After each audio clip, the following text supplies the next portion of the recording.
Speaking from experience, someone like Angela would never put a bottle that precariously on the edge of a counter.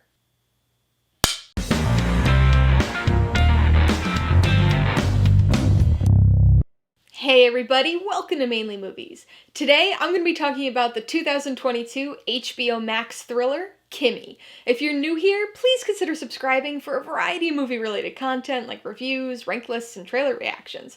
All my reviews include a breakdown of the pros and cons, my rating, and some tailored film recommendations, so be sure to watch through to the end of this video for all of that extra content. Kimi stars Zoe Kravitz, Byron Bowers, and Rita Wilson, and was directed by Steven Soderbergh. It tells the story of agoraphobic Angela Childs, played by Zoe Kravitz, who comes across an audio recording of a potential crime while reviewing data streams for her job at a tech company. As somebody in the film reviewing sphere, I tend to have a pretty good handle on upcoming movies. I intentionally avoid too much information, but I typically at least know what movies are coming out. So, when a movie kind of sneaks up on me, I'm intrigued. And Kimi was one of those sneaky movies. Its purely streaming drop certainly has something to do with it, but I honestly don't know how this one slipped through the cracks for me. I like thrillers, I like Soderbergh, and yet it's only a fluke that I happened to see the movie title back in January when I was building out my review schedule for the year, deciding to take a chance on it and give it a video slot. Because this movie snuck up on me, I went into it with basically no expectations.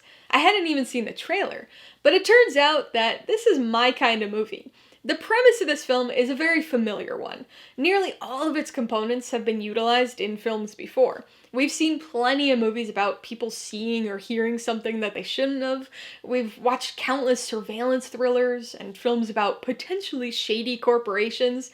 We've also had many movies where the main character, for whatever reason, couldn't leave their house. The individual pieces here are all familiar. You'll probably be able to guess many of the plot points before they happen. But in spite of the familiarity, Kimi is still a very effective movie and a worthy addition to the surveillance thriller subgenre. Kimi is a very modern movie in a couple different ways. One of the biggest is its incorporation of technology. It's not just relevant to the plot as a means of catalyzing the events of the story. It's also just an inherent part of the film's world, much like it is our actual world. The plot centers around Kimi, which is basically a device/program, very much like Alexa. It's a device that does an awful lot of listening, so privacy is a big concern. But Kimi isn't the only piece of tech here. This movie showcases our integration with the digital world, and our reliance on computers and cell phones, on texting and emails and FaceTime for communication with others, and our reluctance to utilize other methods. It also taps into just how much of our information and lives are stored in this digital world. So, the film has a very modern and realistic feel due to its accurate reflection of how we use technology today, but it also feels very much of the current time thanks to its COVID-era setting. Now, it's not a huge element of the plot or anything. This isn't a movie about COVID, it's just one that acknowledges its existence. Again, as a way to reflect our actual world on the screen. Characters wear masks when they go outside. They use hand sanitizer a lot. Some of them work remotely from home. Now, I realize that not everybody wants to see that aspect of our current reality on screen, but like I said, it's not the focus of the movie. However, it is important contextually for the technology and connection themes and for our main character. Speaking of our main character, this movie rides almost entirely on Angela. There are obviously other characters, but she's our protagonist, and the one we view the story and mystery through. After a brief stage-setting prologue of sorts, we're introduced to Angela, and we get a good sense of who she is very quickly. We see somebody with issues. An agoraphobe whose condition has only worsened thanks to COVID and lockdown. We see somebody with OCPD, whose life is self-dictated by organization, structure, and a regular schedule. But we see somebody who tries to make connections. Somebody whose intelligence, drive, and compulsive need to see things through makes her the perfect person to stumble upon a mystery. Once we get a sense of who she is, she's an easy character to like and root for. And for many of us right now, a shockingly relatable character. Thrillers need to be thrilling, and oftentimes movies that could have been thrilling get bogged down by drawn-out subplots and periods of excessive downtime.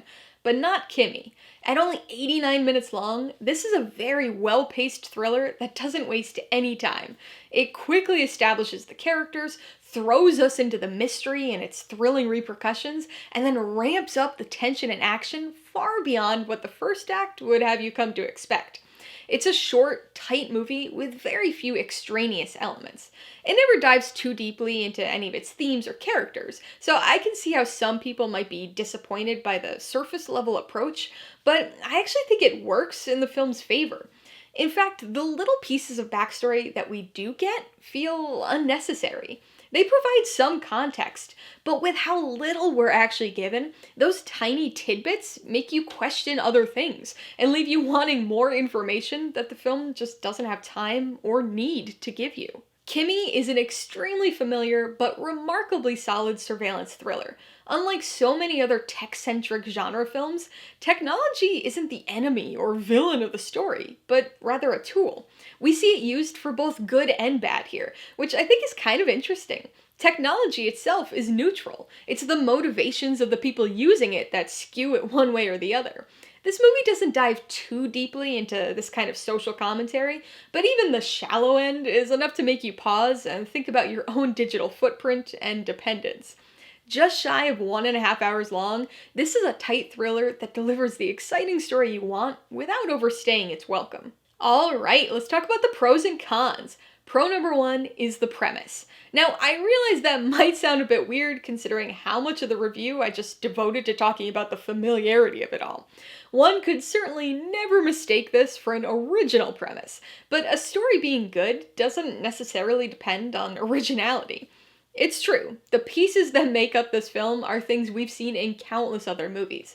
But the specific combination we get here is, if not unique, at least an exciting and relatable enough reflection of the modern world that it's able to capture your attention in spite of its similarities to films you've seen in the past. The second pro is the pacing.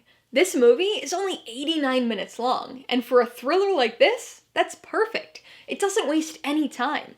The slowest part of the movie is the first act, when Angela and this world are being established, but I don't think you could really consider it slow. It gives us the relevant information we need, and then throws us and Angela into the thick of things. Once she works her audio cleaning magic and realizes what's going on, this movie hits the gas and never lets up, delivering a taut, tension-filled thriller. On the con side, the biggest issue has got to be the attempts at backstory. Again, this is another thing that kinda sounds contradictory, because in general, this is a very surface-level story that may leave you wishing it had a little bit more to it. So you might think that backstory and character expansion would actually be a good thing here. And it would be, if this was a 2-hour-long movie that had the time to devote to that. But this is an 89-minute long plot-driven thriller. So the little pieces of backstory, especially about Angela, are nice and all, but they're just that. Little pieces that never get fully expanded on in any sort of satisfying way. So even though they're in the film to try to flesh out the character, this backstory almost has the opposite effect, by leaving you feeling like there's all these unexplained loose ends that wouldn't have existed in the first place if the film hadn't attempted to provide a more involved explanation. Before I give you my rating and recommendations, I want to remind you that if you're interested in buying Kimi or any of the other films I mentioned today, I do have affiliate links for all of them in the description below. I get a small commission from anything you buy using one of my links, so I'd really appreciate it if you use them if you're in the market for any of these movies. I'm gonna give Kimi 4 out of 5 paws. This is a tight, tense surveillance thriller that provides as much entertainment as it does intrigue. It's familiar, and certainly doesn't reinvent the genre, but instead inserts it into today's digitally dependent world in a way that's both exciting and biting. I would recommend Kimi to people who like thrillers. I realize that might sound a little obvious, but it's true. If you like the genre and like other similar movies, you're gonna find a lot to enjoy here. It's familiar, but effective, and doesn't waste your time.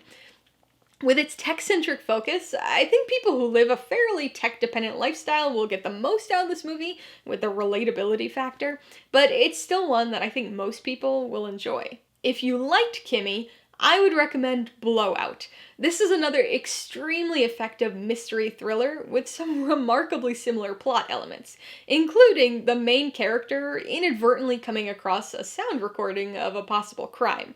If you want another exciting surveillance thriller, you should check out Rear Window. This classic Hitchcock film takes an admittedly lower tech approach, with the bulk of the surveillance occurring via binoculars, but it too features a main character who's mostly restricted to their own home. And if you want another similar story featuring an agoraphobe who witnesses a potential crime, you might want to watch The Woman in the Window. This Netflix film isn't quite as well made, but features a somewhat similar story with a psychological twist. Alright, a couple questions for you guys. Number 1, have you seen Kimi? If so, what'd you think of it? And number 2, what's your favorite movie about surveillance? Be sure to leave your answers in the comments below so we can get a discussion going. Alright, so if you got some enjoyment, insight, or information out of this review, I'd appreciate it if you'd hit that like button. And if you haven't done so already, please hit subscribe or add it to see more videos like this. Till next time, this has been Alyssa with Mainly Movies. The way life should be.